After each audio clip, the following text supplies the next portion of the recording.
All right. Hello and welcome to another episode of Reseller Information Network. This is our episode 38. And, 38, we thought we'd do something special. We bring in a little, we're all East Coast guys. So we want to spread the love across the country. And I bring you guys Art here is here with us, Art of Resell. If you haven't followed his content, we're going to put some of that stuff down below. And man, stick around because we're kind of going to be diving into what Art's reselling journey and what he's got going on. But now we want to actually make a mention of a couple things. We had some great comments this past week from a few people. Actually, Leroy, man, you got a little comment action this week. Happy Homie says, "Hey, Leroy, great. I'm assuming this should be sales, but it says great steak. Like, were you cooking steaks and we didn't know about it? But I know we shared our sales last week. It says that bronze golfer looks just like a guy on the vintage golf lamps. Obviously not a lamp, but maybe it can help you with a price. Thank you guys for all that you do. Happy Homie, we thank you for coming by and watching the show. Mike G's G Shop, awesome show and love seeing the variety of sales you all had. Torius Witness says, thanks, so informative. And Joey Pruitt, Hobo Ninja 5999. I don't know how you chose that name, but man, Hobo Ninja, that's something you want to look out for if you're on the street. This show was amazing, informative, funny, exactly what it should be. Expect from a podcast. Thank you for the comment. Awesome. We do thank all you guys. I do want one more mention, and that is from Trashcast Rescue, one of our new members on the new membership for the Reseller Information Network. You guys are like early sponsorship. Like if we were on a telethon, we were like, man, you are a founder. You are a founder of this thing. So we do thank you, Kristen, for being here. She says, thank you guys so much. Can't wait to meet you at the 127. I've already got my dinner ticket. That does bring up one other thing, is that we are going to be at the 127. Most of us anyway. Cernoch will be there virtually on occasion. He has some other family obligations he has to take care of. But myself, Tim, and Leroy will be there hanging out at the Two Old Guys podcast, the reselling event. It's called Picking on the Plateau. You can find that link down below here. Still got time to get some dinner tickets. We're just about a week away, but we'll be there for dinner and doing some special events with the Reseller Information Network while we're out there. So we do appreciate you guys for being here. And we're going to go ahead and jump into this 101 with our guest, Art. That's pretty neat. All right. All right, what's going on, guys? You guys all right? What we do is we put you on the camera, and then we make you really uncomfortable for a couple minutes, and then we just we'll get into it. No, Art, we really wanted to find out, about your reselling journey, and maybe what kind of tips you would have for somebody just starting out, maybe some things that you wish you'd have known going in early on. How I started reselling was because my dad in the early 2000s was buying storage units. So I used to follow him when I was like 6, 8 years old, looking at all the storage units, trying to pick out, let my dad know what was inside the storages before he was able to see them. And right away at a young age, I learned about reselling, learned about the value of money, how to make money, and how much fun it is to like flip things and stuff like that. Growing up was what I'm trying to say. I grew up kind of early because I had my first kid at 19. So right away I had to make some more extra money. So I did a lot of reselling like that, not on eBay, but like, locally I would sell bikes or, tools. I know a lot about tools. I know Leroy, he's the tool master, right? So I sold a lot of stuff like that. And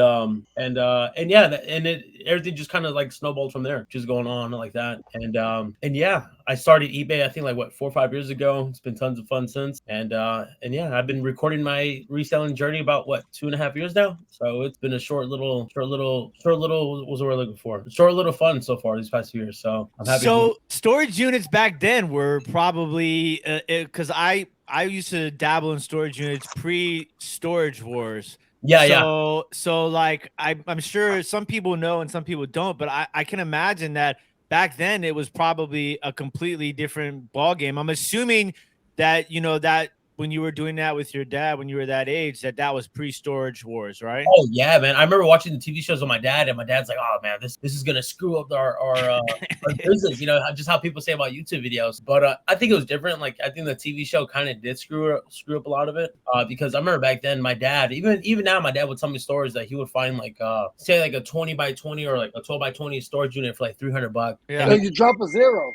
you drop a zero. Back then you would. He's saying back then it was like $30, $300. So a $300 unit back then is now like $3,000. Oh yeah. It's crazy. Back then, I remember like I know now, but I remember like when the big screen TVs would come out, but they were fat still. You know what I'm talking about? Yeah, I remember those will come out. I know it's trash now, but like when we find bins full of DVDs when they first came out, DVDs, that was like hot money. Clothing. My dad would find jewelry, money, firearms, just anything. Oh, video games. PS2s just came out, and I remember just like it was like gold mine week after week after week after week, and for some reason.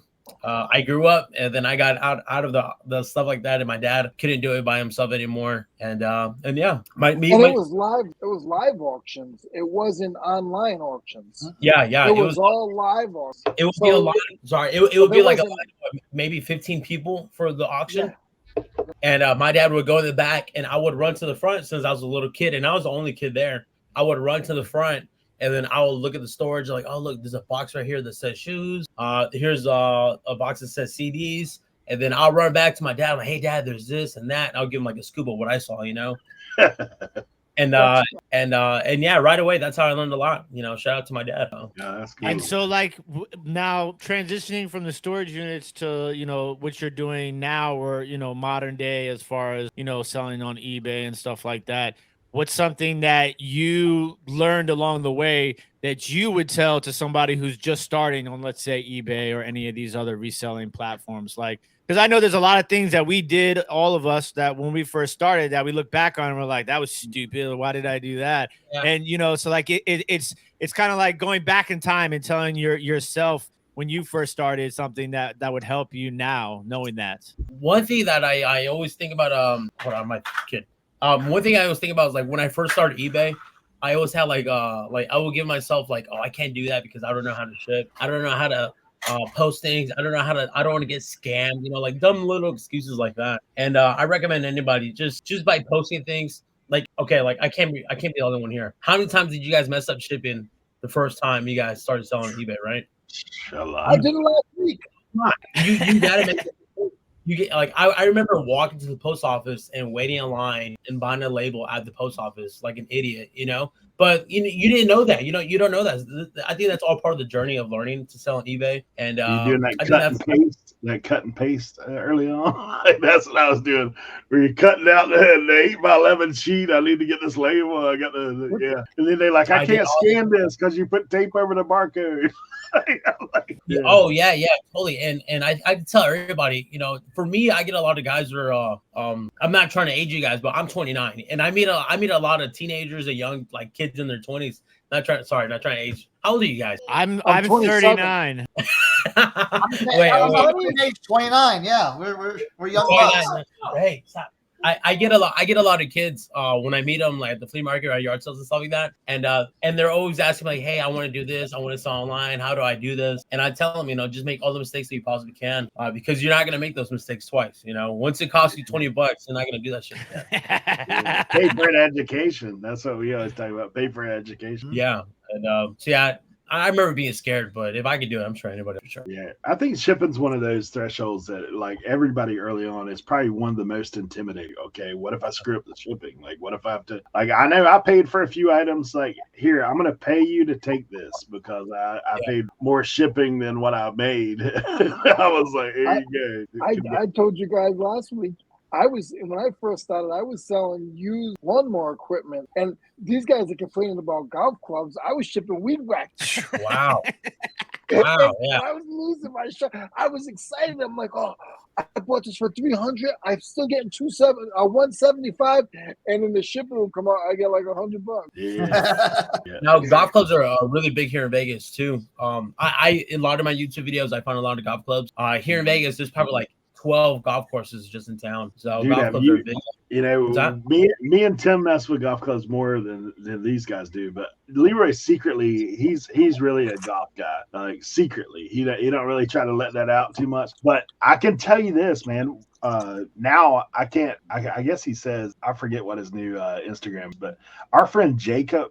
That honestly, like early on, shout out Jacob. It was Midwest Bargains. Now he's like hit him far golf or something like that. He's been doing golf club shows on Whatnot and absolutely crushing it. That's crazy. That's insane. That's I crushing it and rolling. Yeah. I shot it to Tim the other day. I was like, Tim, you've got to see this. I didn't even know it was him. And so like he had sent me because he was like, so him and Eric and another friend of ours, Sam, the Dapper Tiger, they had started a show. I don't even know how long ago that was. Like it was a Friday night reseller roundtable. And I was the first guest on their show. And Jacob had reached out to me because at the time, this was when Cernoch and I, like Cernoch had basically got me into like doing hats, like getting like big into hats. Yeah. And so like I had bought this crazy hat lot. I drove all the way to Pennsylvania to pick it up. And like Cernoch and I did like an unboxing show, like a hazmats and snapbacks. This was years ago when like 3 years ago. Yeah. Yeah. And we were telling people about snapback hats back then, you know, and like the market obviously boomed like pretty much right after that. And Jacob lived in where does Jacob live? In like Iowa or Iowa? Yeah, and Iowa. So he would find the craziest trucker hats, seed hats, you know, the all the advertising hats from back in the day, because he would just find loads and boxes of them. So that's how I kind of linked with him. But he also did golf clubs, and like I hadn't seen him in a while. And Eric sent me the link to the Whatnot show. I go and I'm in there and I see him. I'm like, damn, I know this dude. And then I'm like, yo, he sounds familiar. And then I'm like, man, I'm tripping. So like I go to Instagram and I find his old thing and I look at him. I look at the Whatnot. I'm like, yo, that's Jacob. And so like I'm in the chat and he's got like 100+ people in there easily. Yeah, golf club, 135. Only golf club. Who the hell is buying golf clubs on Whatnot? That's I'm not. That's crazy though, dude. Like there's only like 5 or 6 sellers in that category right now, and Jacob was bringing heat, bro. Like I mean, he like Scotty Camerons and stuff like that. Yeah, and getting money. Like I told him. So that Titleist Vokey wedge, like that I've sold a few times, I sold one not 2-3 weeks ago, $45. Dude, he's got one with rust on the face of it, $85. I was like, what's going on here? That's crazy. One of my I'm telling you, I found dozens and like probably 100 sets of golf clubs already. But I remember my favorite set that I found was a Nike Sasquatch with the bag, set, covers, and I paid $20. Yellowhead. Yeah, and I remember just like shaking like that I found this. I'm like, oh my, like this is the thrill of finding golf clubs. Like, I don't know. For me, it's awesome. I've gone golfing like twice in my life, but I think on eBay, the buyers are the best. You never get complaints. They just want their club, you know what I mean? Just give them their they just give them their club and that's all it is, you know what I'm saying? Like you get no problems from golfers. I love that too. Nah, not if you take decent pictures, like, and you give them an accurate description, like they're good to, unless you screw something up, you're pretty much okay. Speaking of pictures, if you guys don't know, you guys can go to PhotoRoom.com. Okay, type in code RIN, and what do they get? They get 10% off. 10% off. 10% off. So, Art, are you using AI backgrounds yet? I do use it actually. I use it for my thumbnails, so I do use that. So, but you haven't used it for your listings yet. No AI backgrounds on your listings yet. No. Have you? So, are you using PhotoRoom AI for your thumbnails? Yeah, for my thumbnails, I do. When I gotta cross something out and stuff like that. Yeah, I've been on that but you're using PhotoRoom, right? PhotoRoom. I look. I'll pull the app up right now. PhotoRoom is a great app. Like I'll upsell this for you guys. I use this app all the time. Great app. Love it. 100% worth it. 100% worth it. So listen, you got to start using it for your listings, bro. It's crushing for us right now. Show him. Somebody show him, please. Cernoch, pull up. I think I've heard about one of you guys did like a little Christmas thing, wasn't it? You guys sold honestly, you know who did that was Dave after being on our show. ADH Dave, like Yeah, honestly, here's what we do. We're converting our guests one at a time. When they come on here and we talk to them about PhotoRoom listing, we get messages the next couple of days. Now, I know on Trash to Cash, they're not going to endorse PhotoRoom.com because they don't have the link like we got the link, right? But if you're over here with us, like RIN, you can hit that link, save 10% on the upgrade where you can do cool backgrounds like this. And look, Cernoch's going to show you. I'll show you real quick. I'll show you real quick what it can look like. The boots, the hats, the shoes, golf clubs on green, on like surf, all that stuff. Look, blow them up a little bit, Cernoch. Okay. Do individual. Whoa. No way. Is that really AI? Yeah. Do individuals if you can, Cernoch. Yeah, like this is AI right here. These boots right here. Look at that. Look at that. I didn't go out to Montana to take this photo. You know what I'm saying? That is actually pretty good. Wow. I would buy those boots. Yeah. So like I do it with all my photos now, you know, because I do a lot of hats, shoes, shirts, you know, tons of hats. But I mean, you can make it whatever you can put it, put it on a baseball field, stadium, or what, whatever. Can I see that cat one? The cat one? Yeah, we'll put some tractors back there. You know what I'm saying? Get some dirt on it. Look at that. That looks great. Wow. Yeah. No so shit. And we're really seeing like an uptick in sales. Like I've even been able to use it on my glass items too, and it's really making a difference. Like it's crazy to think because everybody's been preaching the all white backgrounds, and you don't have to necessarily use it for every single picture. If you notice, like what Cernoch did is like what all of us do is we use that main picture with the AI background, and it really differentiates yourself, especially when you have a listing that has a lot of people selling the same item. You stand out in front of everybody else. I sold a Super Mario Brothers 2 game, and I sold mine. I had it with the AI background, and that's like a game where there's probably 200 listings, right? I sold mine at full asking price with the AI background in 24 hours with all of that competition. You know what I'm saying? And Eric will show you, he's going to show you one right now where it's like a lot of times you can look at it and you're selling your item for more money, even when there's other people that have the same listing for cheaper. But because of Eric's photo right here, he sold his for more money before everybody else sold theirs for less money. Like. This would have been my old that's actually pretty cool. Wow. That would have been my old picture. Wow. And this is somebody else that had to actually blew it up, and I just took thing and put it on the stage floor. Put it in the soccer field. That's freaking cool. That's awesome. So so we're honestly, man, we're big supporters of the background.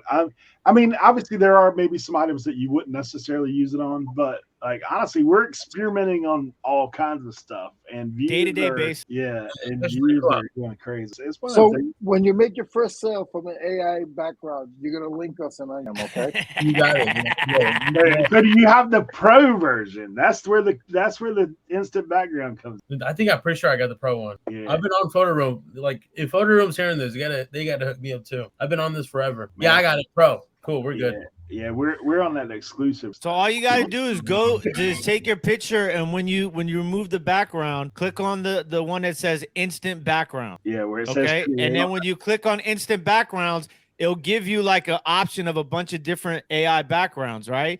But if you click the pencil at the top, you can dictate where to go with the photo. So say you have a pair of Jordans, right? Yeah. You can put basketball court with red and black, or stuff like that. You can do all of that. You can choose. You can tell it what to do and generate the AI background based off of your commands. Don't you guys love AI? I love AI, man. I love it. It's such a great tool. I love it. It's pretty crazy. So you want to jump into trending? Yeah, I was gonna say we kind of did.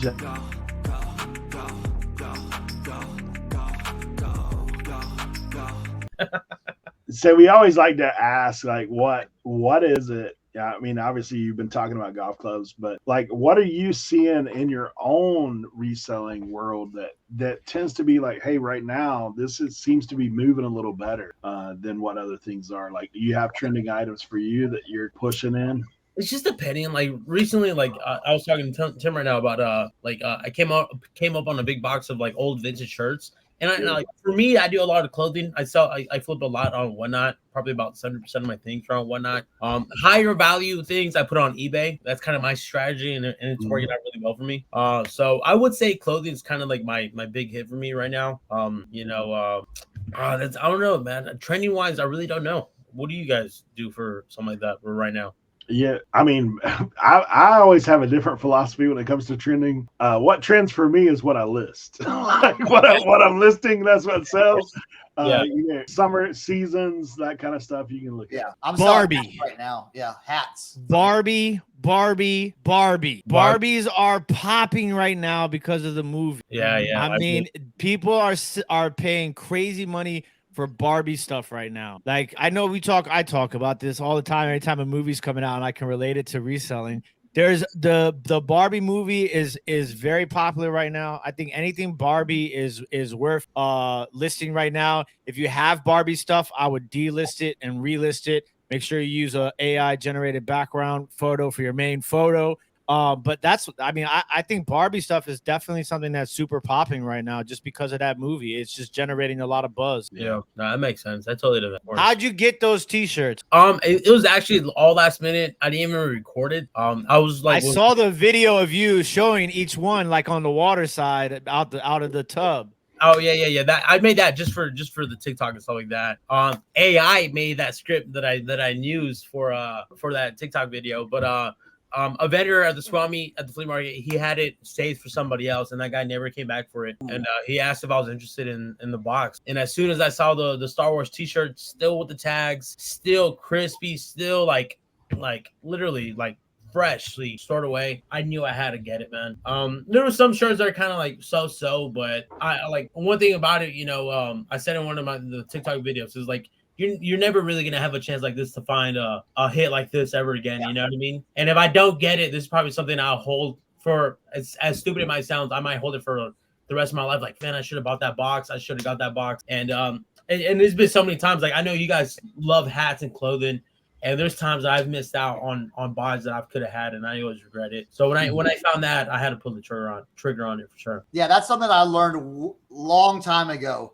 It's like, if you see something and you don't second guess yourself. Yeah. Just get it, because you may not ever see that again. Or if it's at the right price, too. Yeah. You know what I'm saying? But it's like, I remember some early days I skipped over some stuff going, and I'm like, oh my goodness, I can't believe I did that, Yeah. So yeah, I totally understand that. Oh, that happened to me recently. Mm-hmm. I was at the flea market, and like an idiot, I was being cheap, and I was like, look, I'm only going to bring this amount of money with me, right? So like, I got through the flea market, I got a bunch of stuff, and I was down low on my fund, and I came across this like crazy glass pitcher and antique flow blue teapot, and a lady was like, I'll give you both. I'll give you both. I think she said 40 or 45, and it was probably like at least a $300 or $400 value on the two pieces. Mm-hmm. And I was like, I looked at my wallet. She wasn't taking no electrical money, and I was like, shit, I didn't have the funds in my wallet. I was like, I'm gonna be right back. I'm gonna go to ATM, and I'm gonna come back and get it. I came back, and they were gone. I was like, and in my mind, I was thinking, I was like, that was stupid. You should have just given her some of the money you had in your wallet. Yeah, and told her to hold it in that sense, instead of just going to go get the money and come back, because obviously I came back and they were gone, and I was devastated. Well, there's a true story. I was probably like maybe 10 years old. I was at the flea market, and this lady that I know, she's still at the flea market. This is true story. But I was a little kid, man. Like, what am I gonna do with this? But this lady pulled out a box, and it was all shark tools, splatters, shockwaves, everything, bro. And she sold every hat for $5 a piece. Oh my gosh. Well, this is before you knew. Yeah, before you knew. I was just like memorized, like, wow, look at all these cool hats and all this stuff. But this is just like one of those memories that are like, man, like, I can't believe I saw that, and like, man, I wish I would have known better, Yeah, you think about this. But I will say this. So like, for me, I have a little thing that I've started doing occasionally. So when Tim drops a new Timism, then I'm adding it to a list every other side. So that electrical money is now added to electrical money. Like, if you're at your yard sale, you need to get some electrical money. You know what I meant? I meant like, Venmo, baby. Electrical money, bro. Electrical money. Yeah, electrical money. People don't do that though. You know what I mean? Yeah. I've been to so many places and you're like, hey, do you guys take Venmo or Zelle? And it's always a no. It's That's I because think they old, man. They like us. They old. It was that cash money, baby. You know what I'm saying? Yeah. Straight cash, homie. And you can bet if you at the flea market, you ain't taking no electrical money. Like, So I'm bad about that because I know me, right? If first of all, I don't never have the budget. Like we've been with some people picking, right? And I see them, I'm like, yo, some of them they can't close their wallets, right? Oh I'm yeah. like, Talk about Kevin. Yeah, when I was man. Yeah. It's like, yo, like I can't, first of all, I can't afford that, right? Because of my situation, you know what I'm saying, here in DC and everything. Like, it's just, you know, I my capital ain't as crazy as some people, right? But also, even if my capital was like going crazy, right? If I bring out all that money, I'm going to be a little bit less picky, right? I'm like, all right, yeah, $5 got, you know, a little stain here, you know. But when I'm like a little bit tighter with my money, I'm like, man, I got to take that. I got to do this to that. And then I'm like, Cernoch and I tell each other all the time, remember, no project, right? Because I already got a whole room full of projects, right? Yeah. Like no more projects, you know what I'm saying? But like, it's tough to like determine like what you're going to bring out. Like, I guess for me, it depends on where I'm going to. Like sometimes you kind of, if you're going to somewhere you've been before, you know, like, all right, I'll be all right. Like when I go to my honey hole, I know if I bring like $160, I'm solid. Like I'm gonna walk away with like 60 pieces, no problem. You know what I'm saying? But like when I go to the crawls, I'm like, man, you know, like I try to do like 200 a day. Right. Yeah. Like when I'm going on, like when we go to 127, have you ever been to 127 yet? Oh man, I've never been there. Okay, dude. I don't even know where that is. I already know what the hell that is. Yeah, I don't. You don't know what the 127 is? No, you guys have all those huge highways. So is that what that is? Well, this isn't like it is. It's the longest one in the world. Yeah. Oh, okay. It stretches from Michigan all the way to Alabama. Oh wow! It's called the Route 127. Like I went for the first time last year. What is this? And it's next week. But it's it's from we're gonna go to Tennessee. So we go to Tennessee, and that's like our hotbed. We go down there, we meet up with Chris, old school picker. A bunch of people can't come, you know, last year, like Dave and Carrie and Kevin were all there, and Mike, Def Pile Picker was there, Joe Deals, like just tons of people. And like for those things, it's tough because you're like, okay, I got X amount of days here. You know, I got to drive back home. I need money for gas. You know what I'm saying? Stuff like that. Because for me, you know, it's a hike from DC to get to Tennessee. But it's like when you're out there and it's just nonstop, right? Nonstop. Like it's not like, oh, I got to drive 20 minutes to get to this sale and then another 20 minutes to get to another sale. It's literally like sun up to sundown. Some people go out there a week before it even starts. Just nonstop sales. Like Cernoch and I, we do a couple by his way, and it's like I'm like that's a one-day thing, and I'm like, man, all right, I'm gonna bring 400 because I know I'm gonna be with Cernoch, and it's gonna be when Cernoch and I get in the car, it's bang, bang, bang, bang, bang, bang, bang. There's no lollygaggling. There's none of that, you know. So when Kevin was here in Vegas, we went to this community sale down south, super nice area, like rich folks type thing, you know. I took my budget's always like $200, $300 if I really have to, you know what I mean? So I took $300 out, and then when I go to the garage sales, I bring my brother-in-law with me, and then my father-in-law, he always likes to go and drive around, you know. He wants me to, you know, find the spots. He drives, I find the spots, and we go out and do our thing. Kevin just loved it, you know what I mean? I think like the first 30 minutes, I blew my $300 with it, man. Like this is like the day's just getting started. So we went down to the gas station, went to the ATM, pulled another $400, blew that too. And I'm like, man, and we're still going.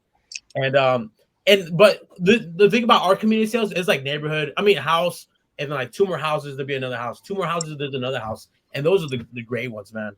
And I think we were out there for like maybe 4 hours, and it was such a good time, man. So I can only imagine about the highway sales if it's going on from like daytime. So from from sunrise to sunset, right? Pretty much. Basically, yeah. That's a drug. There's people out there sleeping at the yard. Yeah, you can go with a flashlight if you wanted to.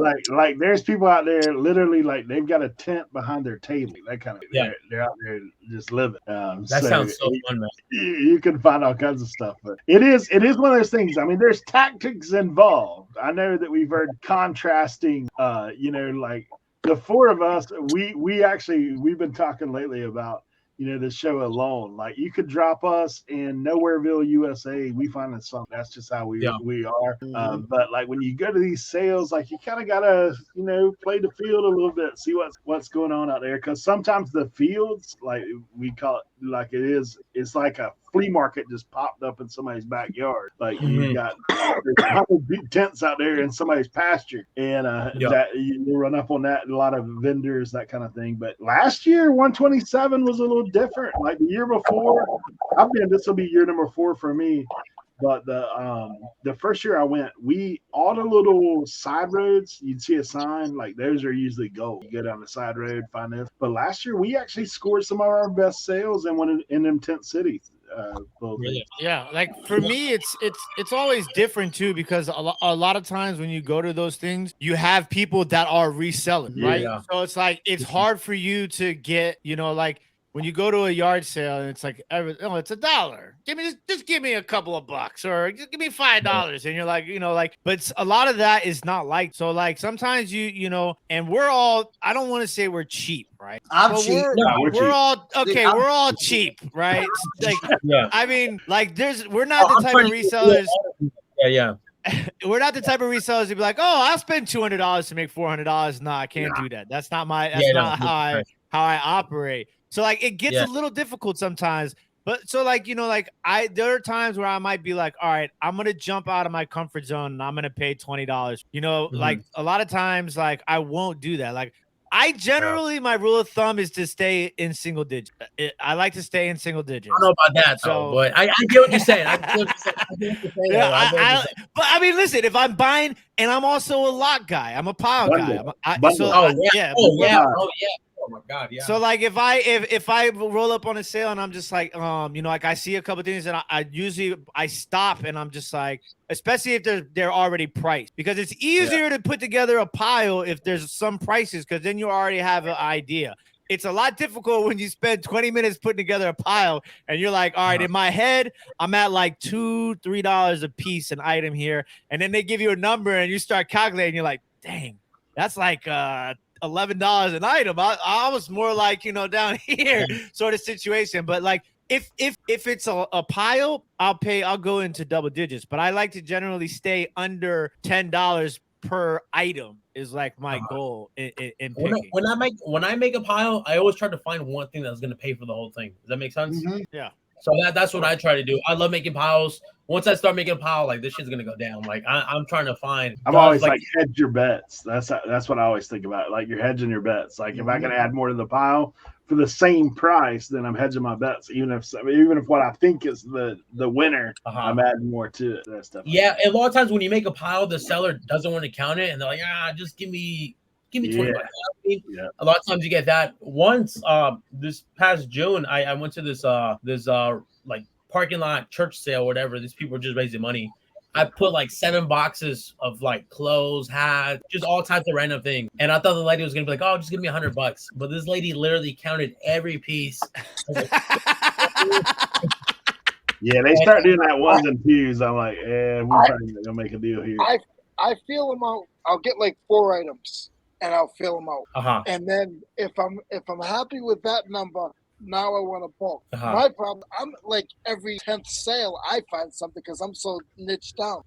But when I do find something, get out of my way. Yeah. The other thing you want to do with Leroy is you want to play poker with Leroy. Cause when he sees something that he gets excited about, dude, he's like bull in China shop, bro. He's like rolling through.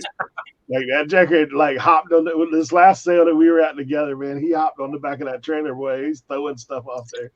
Like that lady's looking at him like he's like, oh. I was like, what's good? I said, Leroy, you might want to calm down a little bit, man. Your price is going up every time you say ooh. Because I don't normally get runs like that at Yeah. So for me, normally it's a piece here, a piece there, a piece here. Yeah. But that's why I mainly get all my stuff at auction. So I go to estate auctions and I'll buy box lots. Okay. Because I'm a piece guy if I'm not. And it's hard that way. Yeah, that's okay. I get it. One of my biggest things is like I sweet talk people. I try to break the ice as soon as I get there. I'm like, hey, how you guys doing? You guys making money? You guys been busy today? I'm like, oh man, isn't the weather beautiful? And just try to, hey man, what a nice house you got. That's a nice garage door. You know what I mean? I'll do whatever I can to sweet talk them out. So have you? I know for me, like these guys are tough. Like I'm always like people think whatever. Like some people are undercover reseller, right? Like they're like, hey, we're not trying to let them in on this. Not me, man. I'm always like, nah. See, we resell. You got any stuff in the house or what is going on? Oh yeah. I'll tell people. So I'm always trying to honestly think about what's the next score. Like if I'm at a sale and I ask about someone and somebody says, oh, we got some of them at the house. I was like, well, where do you live? Like, let's go check out and see what you got here. You've been inside a house before, haven't you, Mr. Art? You've used a bathroom inside of a house before. Yeah. I've been in funny people's houses. Yeah, for sure. He's in there casing it. Like, what's going on? You got some shark tooth sitting over here in the corner or what? Yeah. Oh man, that's like a dream, man. Like I don't care about video games, but if I could find like hats, shirts.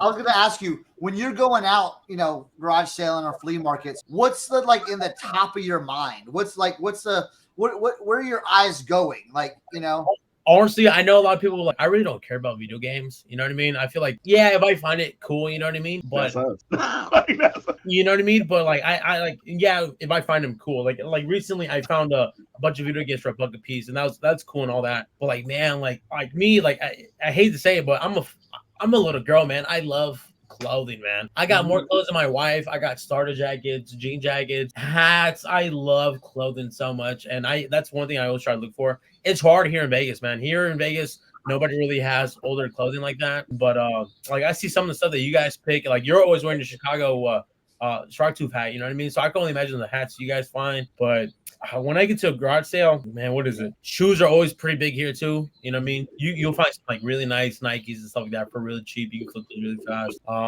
Clothing racks, I'm always checking first, and then I'll check like miscellaneous stuff. But it's glass. No glass? I don't know nothing about glass. I don't know nothing about glass. Like I know what's that one brand? Lardo Ledrano, was it? Yardro. That's like porcelain, ceramic. Yeah, not glass, but yeah. Yeah, Carrie pick up a bunch of that stuff once. Yeah, little stuff like that I know about, but I'm no expert about it, man. Like sometimes I'll look at the stuff and then I'll tell my brother, like, man, this shit's probably worth money, and I don't know, Yeah. But I will teach you about glass, man. If you ever come across something that you see and you're like that, right, where you're like, man, this might be worth some bread. Don't ever hesitate to hit me up and be like, Tim, because that's my specialty is glass. So if you ever find anything like that, just hit me up on Instagram, man. I'll help you. One thing too, if I see something that I've never seen before, but I know it looks unique, pick it up to learn. Yeah, you know what I mean? Even if it's $1, I'm like, oh, $2. Yeah. Like, I'll waste $2 on a beer or on a stupid sports bet here. Yeah. You know what I mean? So what's me wasting $2 here and this might be worth something here? You know what I mean? So do you ever do it with lots? Do you ever do it with lots? Like if I run up on a lot of a whole stuff that I don't know anything about, but there's a whole box of it, right? Like, yeah. I would do it if I know my thing too. What I say is sometimes it's good. Like sometimes you just want to break even on a bad deal. Does that make sense? Yeah. Say I pay $60, like say for a lot of say socks that I could flip, and I can't, and I can only barely make my money back. I'm cool, But those like an education that way, man. Especially about things that you don't necessarily know. Like I actually went one time. I had no clue about these, and I had to look them up. I usually don't try to do that at yard sales, but these little, they're like little grocery things, like little cardboard thing. They're some kind of weird company that makes these little small groceries, and I had no clue about it, but I found a whole massive box of them. The lady's like $20, and then I looked it up. I was like, man, because I was trying to talk her down to $5. These guys, like 20. I looked up a couple. I was like, dang, all these little boxes are selling for like $10 a piece. Like, might as well do it. What do you have in that glass case behind you? Was it Funko Pops, Legos, all type of random things. Just a lot of Star Wars. So you're a big Star Wars guy. Yeah, I got the OG Funko Pops when they first came out, like early 2011, 2012. Those are worth money, man. You find the OG ones with the helmet. Even without the box. Even without the box. Like there's a Tom Brady one. It's probably worth like $80. What else is in there? Can you grab one and show us? Yeah, well, yeah. Hey, Tim, look, no socks, bro. No socks. Oh, come on, man. Art, where are your socks, bro? Hey. Art, quick question. What's up? When you sleep, socks on or socks off? Socks off. Thank you. Come on. That's because he's in Vegas. He probably never wears socks or shoes out there. Tim's wearing socks to the beach, bro. Like he's No, like for instance, Tony Romo. Look up Tony Romo without the box and like that. An OG one is probably like $70 right here. So how do you? All right, so this is kind of interesting to me. So first question is when if somebody's listing a OG I almost called it a bobblehead Funko Pop. What do they use in the listing? Do they use original or first generation? Like, what is that? Not necessarily. You know what I mean? Like, we'll see. What's the word I'm looking for? It's called vaulted. I'm sure you know what that means, no? Yeah. No, I know nothing about Funko Pops. So, like in Funko, like I'm probably gonna screw this up. Probably some Funko Pop out there. It's probably like, no, bro. But like once they stop making a Funko Pop, they call it vaulted, and they're never gonna make that style or that person again. You know what I mean? So, like Tony Romo, this is what's the date on this? This is probably like a 2012. No, this one's 2015. But if you look it up, if you got the box on it, it's over $100. Yeah. Like a Troy Polamalu is worth money too. Another popular one is Kaepernick. Kaepernick's a really popular one. There's so many, like, yeah, I pretty much got them all. So they were all originally football players, or did they have like their first series? Their first series of football players that they made. Now they got them doing stupid things like holding a football, doing all weird poses. Dang, this person has a Funko Pop PSA graded 8 Tony Romo. How much is that? They got it listed for $550. Yeah, bro, I'm telling you, yeah, it's crazy. Some fun. And so you said you're a Star Wars guy too? I've never seen a Star Wars movie. Are you serious? Me Wow. neither. I've never seen a Star Wars movie. I'm a big Star Wars guy, so don't worry. Okay, yeah, I love Star Wars, man. Yeah, Star Wars is my thing. So let's talk briefly about I'm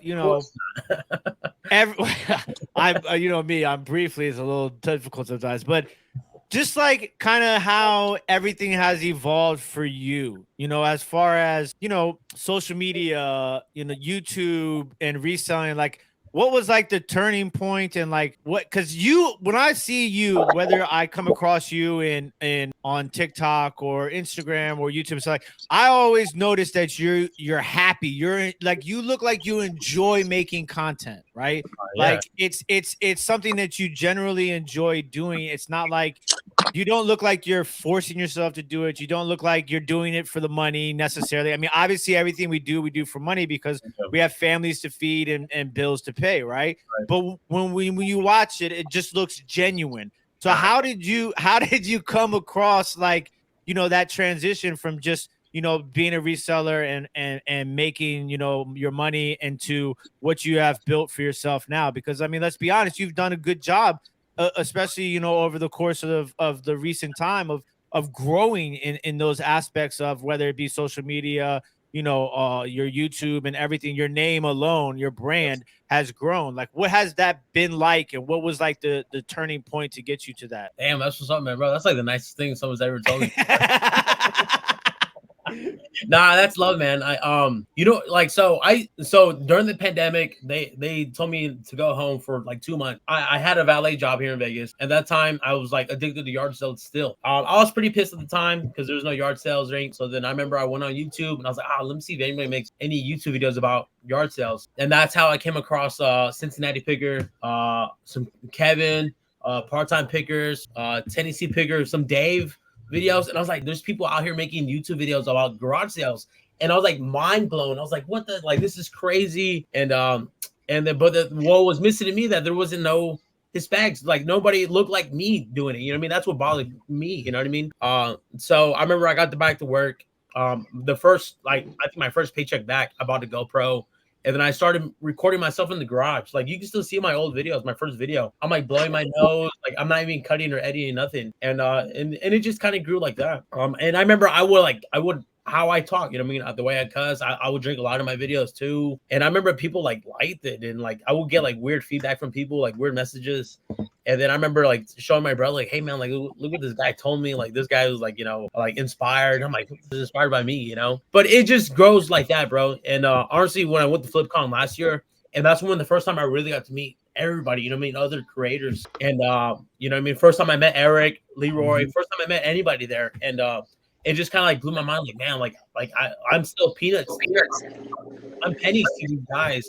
And I was like super inspired when I met everybody else out there. So then when I got back from FlipCon, that's when I started making TikTok videos and reels on Instagram, because like I think just the beginning of this year, I probably didn't even have like 3,000 people on Instagram. Now I got over 100 on there now, 100K. TikTok's got over 200K. And that's just because I go to FlipCon and meet people. And like, I don't know, I get inspired by seeing other people do great things, man. I don't know about you guys, but no, yeah, I think that's the realest thing that I can relate to. Is sometimes I think it's easy when you see other people doing things, because I've been in that mentality before, not necessarily like on a daily basis or whatnot, but it's easy to see somebody and not like be a hater, right? But in the back of your mind, subconsciously being envious of it and not understanding why I'm not where that.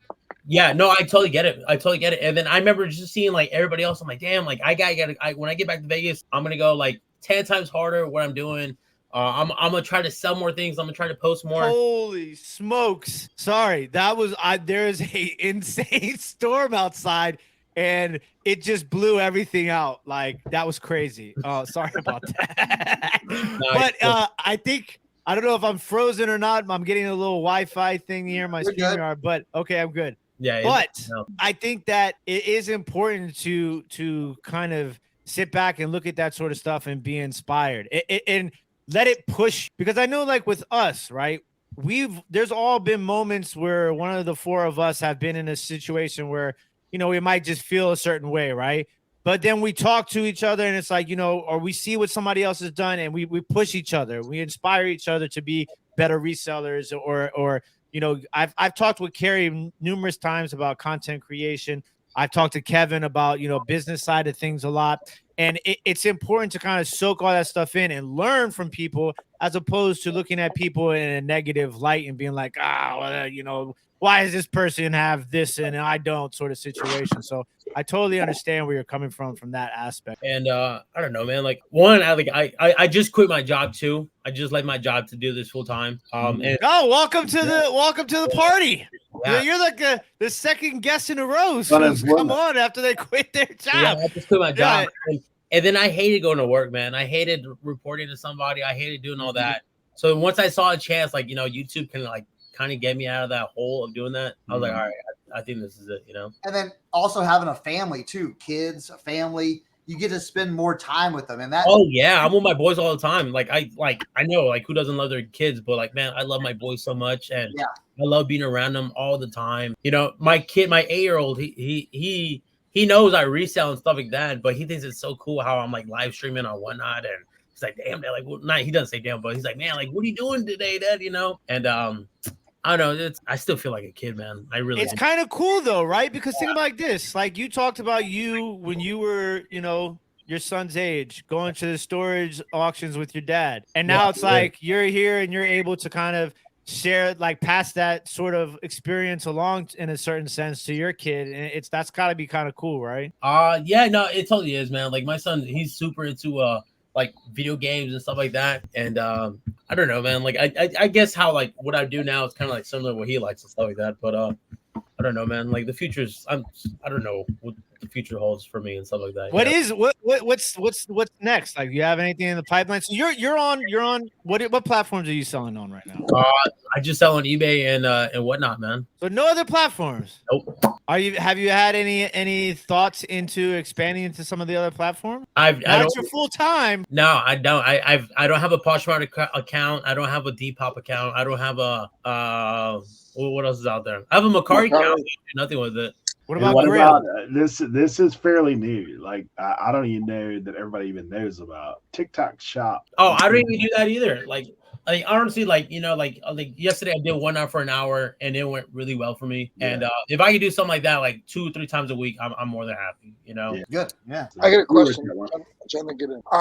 So you had mentioned about how you went to FlipCon, and I actually met you then, and then you went back home and you were more inspired. But you had mentioned about how you were the only one that is your nationality. That you never really seen anybody get nationality. Do you have anybody now that's a mentee? Do you have any mentees now that like people where you've met? You're mentee now. Oh, like there's you know what? Like there's smaller channels, but they're still great. Like they're amazing people. Like the thought of seeing somebody trying, you know what I mean? Well, they're your nationality. They're the same nationality. There's this guy. His name's Brandon. His name's Finding Gems. He's in Florida. You know, he's super young. I think he's not even 21 or he's 20. Yeah. He's flown to Vegas twice. He's flown to California. He's flying to New York. Super young. Has no kids. I don't think he has a girlfriend. He just wants to make videos. He just wants to go thrifting. He just wants to go do things. I'm like, bro, if I was your age, I would be doing that same thing as you. You know, I'd be going to these places. I think there's this other guy named X's House. I believe he's older than me, but I feel like there's more and more resellers coming out, and that's cool. You know what I mean? No, and what is your store? Do you store at home? My garage. My garage is pretty organized. Like I have this huge clothing rack. I have these metal lockers where I store a lot of my shipping supplies. I have a huge work table. Like it's pretty nice setup that I have in my garage. Like you work out of your garage mainly. Do you have the storage unit or? No storage unit. I want to build them. They're expensive. I hear like Taffy and them. They're saying they're spending like they got like 5x5s and they spend like $200-300. Yeah, it's expensive, man. It's expensive. I tell my because my dad's pretty handy and I have an uncle. He's in construction and stuff like that. And they're telling me like, oh, we could build a nice 8x4 in the backyard and all that stuff, and we'll make it a storage unit and all that stuff. So I might make a little something in my backyard. That's where I'm at. I just had to move out of my unit. I had a 10x20 storage. I kept all my inventory except for my sports cards. I kept my sports cards here in my streaming room at my house. They raised my rent to $400 a month. So yeah, so the overhead was killing me, and I at that point I just had to move, and it happened before we finished building in the back. So I had to move a 10x15 storage unit inside my house. So my wife thankfully is understanding, and she was like just bring it all here, and I'm like, you sure? She's like, yeah, just bring it all here. I'm like, all right. So like I had to like disassemble the guest room and put all my inventory in there. I have my shipping station in my kitchen dining room right now. So like literally like I can make a cup of coffee and roll in my rolling chair to my shipping table right now. So it's a little crazy right now, but yeah, I'm excited to build out back. I wish I had a garage. That'd be helpful. But they don't really have garages in DC. Cernoch though, have you ever seen Cernoch's basement? Nope. I gotta go downstairs, Cernoch. You gotta go downstairs at some point before we leave. All right, because his you like clothes, you like hats. Yeah, you're about ready to be blown away, bro. Yeah, I seen him on videos. She's like, oh yeah, this hat. I'm gonna do this with this hat, and yeah, I've seen. I think what was it? You recently was it one of Kevin's videos? You got like a scrambled eggs hat or something like that. Yeah. Yeah, but you gotta see his setups. Yeah, he's probably got at least 200 or 200 of those. You know how to sew and all that stuff? I'm teaching myself how. Okay, yeah, bro, that's like a talent. I really want to learn that too. Yeah, I'm in the works on a lot of things. My problem is I find a bunch of nice sewing machines. I'm like, oh, I'm gonna keep this. I'm gonna learn how to sew with it. But I sell it, you know what I mean? So that's my problem. I have 2 sewing machines sitting up there going, like this summer I was supposed to take a week off and like learn how to sew and like do all this stuff. And you know how things you just get busy, with everything else, with your reselling business and this and that. So it's coming along. I've got a bunch of different projects in the works. So let me tell you, have you guys been to ThriftCon? No, I've never been. You guys heard of it though, right? Oh yeah, of course. Yeah. Dude, you guys gotta go to ThriftCon. You guys got to go to ThriftCon. They just had one in Houston, and I'm from Texas, and it's like, yeah. Yeah, no, it was just they're in Vegas next month or in October. ThriftCon is so much fun, man. One of the things that like super underrated that people don't ever think about or Letterman jacket. Oh yeah, Cernoch knows all about the Letterman jackets. I love Letterman. The older, the better. Like I probably have at least 20 Letterman jackets, and I just rock them.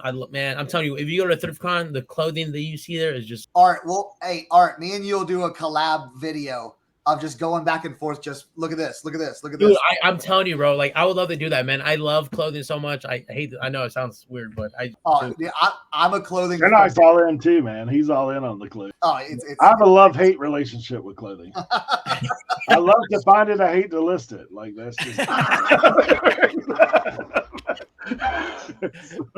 yeah. Go to ThriftCon. I can't recommend it enough. Such cool people. Nice. Eric, do you have any questions for us today? We don't. Well, we had a couple on the Facebook group that I think that has been addressed, but I can bring them up. While you do that, I'm gonna go downstairs. All right, I'll be right back. All right, cool. Yeah. Oh, wait for this. This is gonna be fun. This is like the two things we should do from now on, right? Is always introduce our guests to AI backgrounds and always get a reaction of somebody who has seen Cernoch's basement for the first time.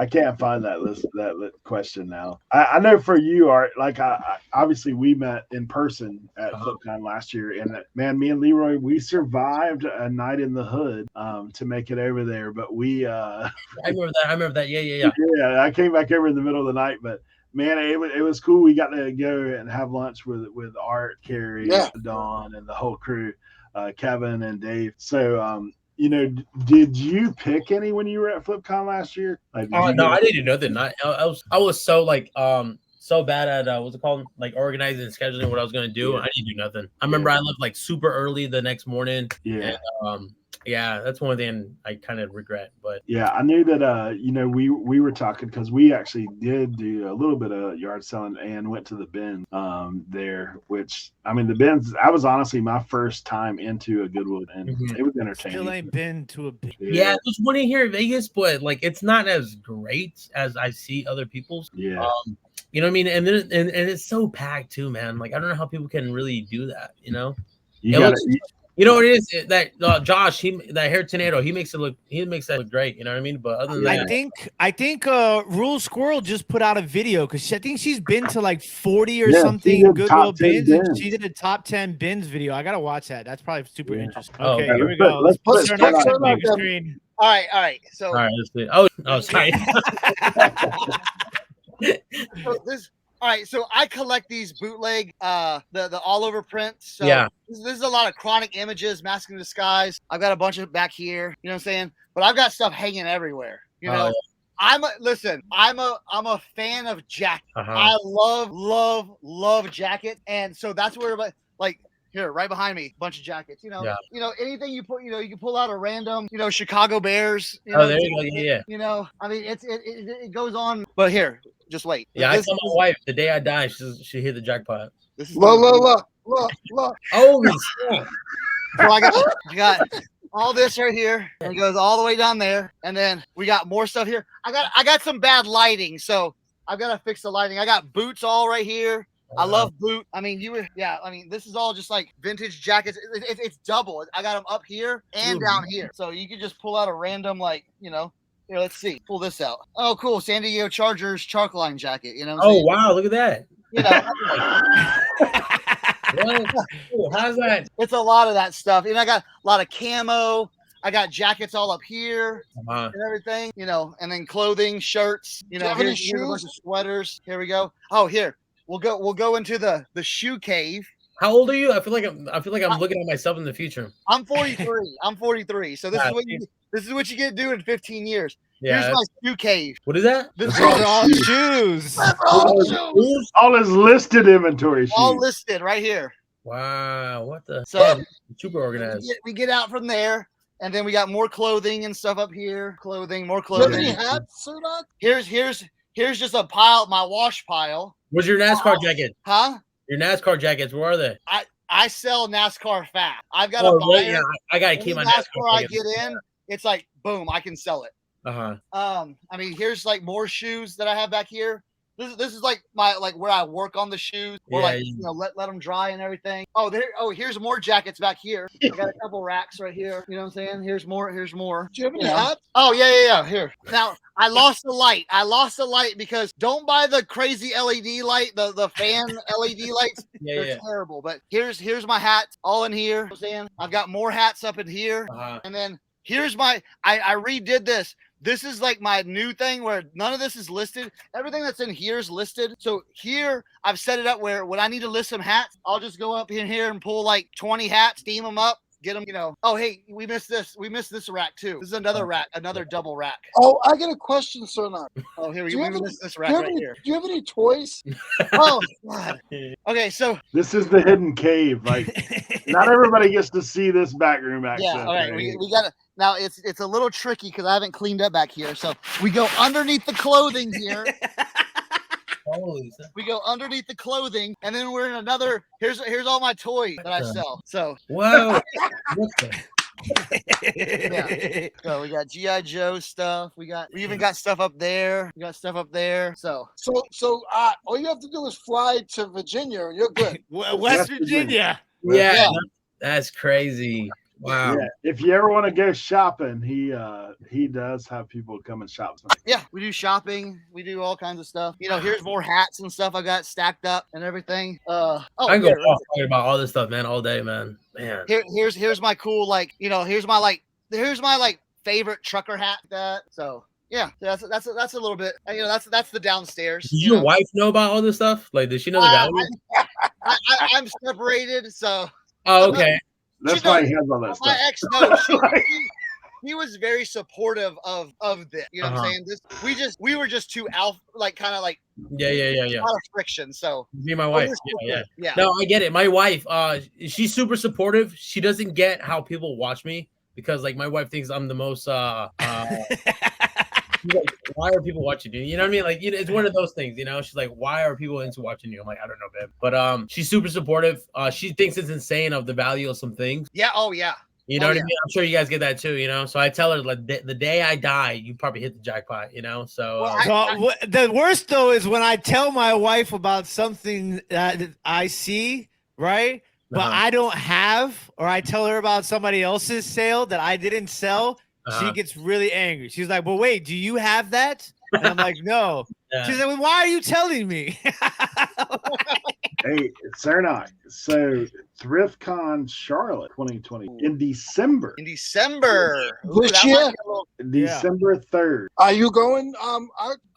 The Charlotte probably not. The one in Vegas is October. December 3rd, I'll just be coming back from Vegas. Maybe we'll have to do a RIN meetup at the Charlotte ThriftCon then. At ThriftCon, that would be killer. I'll have to fly into DC and drive with you. Okay. Yeah. All right, we'll have to do a show together because look, dude, I've got I can just come. He's got so much stuff.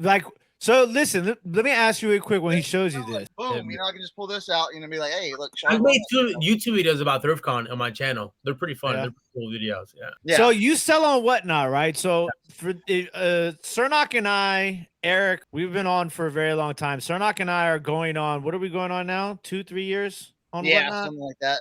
Yeah. So we were one of the first resellers on Whatnot, and everybody thought that we were crazy when we were telling everybody about Whatnot. How long have you been on Whatnot for now? So I first got on Whatnot actually last year, in February. Because of the Funko Pops? Yeah, it was. Because I remember I got on it before. I think I got on it right after Carrie got on it. American Arbitrage. Yeah. And then because I remember I sent in how you got sent in the thing. Yeah. And I remember the next day I got it, and I was like, "Oh, I think this is fake," because I remember everybody was saying that they waited a couple weeks and all that stuff. Eric waited 3 months. Longer than that, dude. It was honestly the only reason what happened with these guys, we'll just tell our little Tim saw Sumo Thrift. I don't even know if Marcus is still around, or if he's changed his name or what. So Marcus is from Texas. He was a Funko Pop guy. He was selling on Whatnot. Tim saw him and he comes into us and he's like, "Hey man, have you guys heard about what?" Yeah, I saw it originally on the pod, the Pat McAfee show, the spinoff, the pod, and that's how I found out about it. And that's when I hit these guys up. I was like, "Dude, this is crazy." Yeah. So then him and Cernoch apply. Cernoch gets on before Tim, even though Tim's the one that brought it to the table. But I think Cernoch went around his basement and gave the guy a little tour. And the guy's like, "Oh yeah, this guy, like we got to get him on. He's got more inventory than everybody on the platform." But so Cernoch got on. Tim got on right behind him. Well, I watched Cernoch do his first show because at first I was like, I don't know, we'll see.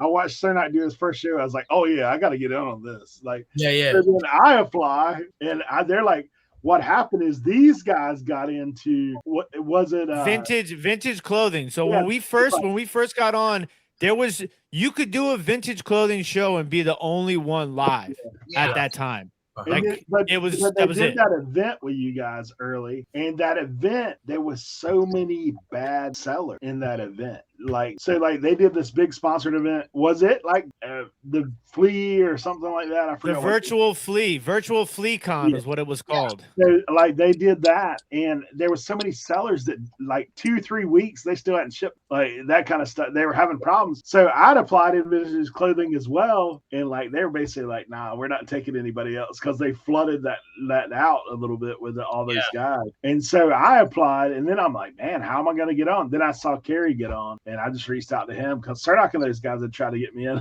Kerry's like, just go with it, like whatever category. He goes, I'm in action figures. I don't say. I go watch one of his shows. He might have sold 3 action figures. The rest was whatever he pulled out of the closet. And, what did you get in on? What was your category that you got signed? You got in action figures. What about you, Art? What was the category you got signed in on? I don't even remember, bro. Like, so I got on it, and I was doing it once a week. But at that time, I was working. I had my full-time job. I was, worried about making YouTube videos. And then I was selling like 40, 50 things. And then I was like, I got to get this shit. I got to get this stuff shipped out here too. And I burnt myself out. I think I was on it for like 3 months after that. And then I stopped. It was fun. Don't get me wrong. I loved it. But like I totally burned myself out. And then I totally forgot about it, bro. Like I got super busy, with YouTube and like doing my other stuff, And then what was it? In April, Whatnot reached out to me, and that's how I finally got back in. So I'm sponsored by Whatnot. So that's why I gotta say I love Whatnot too. But there you go. But honestly, the app is so freaking fun, man. And like it's because of it, I'm able to quit my job. You know what I mean? Yeah. I'm glad at ThriftCon too. They do live shows there too. So that's what's pretty sweet. Yeah. Yeah, I'm blown because I was supposed to go to National this year, but I had some things pop off back home that has not allowed me to go to events. But because the National Card Show in Chicago, because I do a lot of sports cards too. So they offered me a spot to do a live show from their booth at National, and I'm like, I can't Dude, go to National this year. Yeah, so it's cool, man. It's a dope platform. It's a dope concept. Like it's kind of crazy to see where it's gone. And obviously, like it's still, people don't realize it. Like it's still kind of new. Like I remember when I was when I was just getting into NFTs, and I was telling everybody about Top Shot. And everybody would always complain about Top Shot because it was they're still in beta. And I'm like, some people don't understand. Like things aren't like this on this magnitude and this scale. They don't just automatically everything work and it be overnight. Yeah. I think that's the best part about Whatnot is the fact that they're always trying to change things to make people happy. One thing too, bro, I wanted to go horizontal. Oh yeah, that would be dope. Especially with multicasting. Like if I can, when I tried the multicasting, right? Have you been doing multicasting yet through your Whatnot streams? Not through the app, but like I have a second phone, and then I go live on Instagram or I go live on TikTok. Yeah, I remember you saying that when I was watching you do the vintage shirts the other day. So Whatnot has the capability now from this device you're streaming from to multicast to I think the options are YouTube, Twitch, and I can't remember what the other option is. But the thing is when it multicasts to YouTube, it's vertical. So like it's not as appealing to somebody who's a YouTube viewer to watch it multicasted, and you can't see like the pricing, you can't see the chats. It's just like literally like just a feed. So I like the concept of it, but it's something that needs to be changed. I think Dave does the best way that he does his YouTube setup when he's doing his Whatnot. I think that's absolutely brilliant. It's genius. Yeah. So that's where I kind of got my idea from him. I saw how he did that, but I didn't want to build another channel. You know what I mean? Like that's a lot of work. So I figured since, Instagram, I have 113,000 people, TikTok, 200,000 people. let me go live there and let me fish those people to come over here. You know what I mean? That's how I'm doing it. And that's helping you, right? With the referrals? Oh, yeah, bro. Yeah. The referrals is a big one for me. So that's working everything. Oh, one thing too, I wish Whatnot would do like membership, just how they do it like on Twitch. I've heard some rumblings about that within the back channels of the community. That's something that they're exploring. There's some other stuff that they're exploring too. Some new features and stuff like that.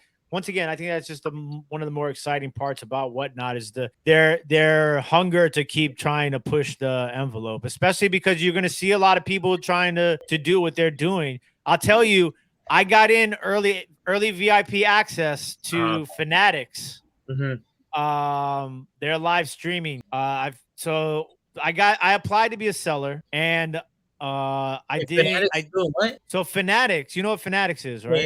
Yeah. They're building a monopoly right now in the sports market in general, right? Yeah. They've been buying everybody. All right. Yeah. So they're launching their own live streaming platform. Okay. And so I got in an early access application. So I applied for the early access application. I did not get accepted into the early access application, but they also are going to be at National. I got an email 2 days ago.